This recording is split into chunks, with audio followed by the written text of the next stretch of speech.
changu mume wangu sasa hivi tushakuwa mke na mume. Unajua sasa hivi tushaoana, tushaanza mambo kila kitu, hamna kufichana. Unajua ile na tushakubaliana tutaanza dini.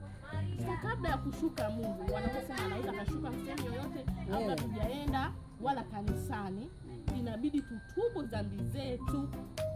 Inabidi yani hapa kama ushawahi kufanya kitu kibaya uniambie. Unajua wewe ni mume wangu, tushazaa watoto, tunafanya unaniambia tu kweli wewe utafanya kitu gani. Kumbuka tukua sali zamani. Unaniambia kufanya nini na nini, unatubu, mimi nakusamehe na mimi taongea ya kwangu ndio kutubu penyewe. Tukienda tu kanisani tunaenda tunamalizia tumsubuhi. Kanisani kwa nani? Kama ni kwa Mposa, kama kwa Subuhi, yani yoyote au kwa Musa. Utaona yoyote tunaenda unajua Mungu huwa anasamehe kila kitu. Hebu niambie wewe kitu gani ushawahi kufanya au dhambi gani mimi nikusamehe? Utasamehe yani kama kutubu.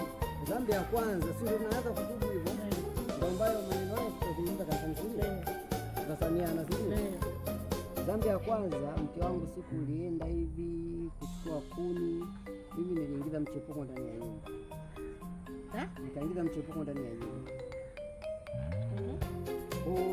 Kwa hiyo ni dhambi ya kwanza. Dhambi ya pili, yule mfanyakazi yule pale, mfanyakazi wetu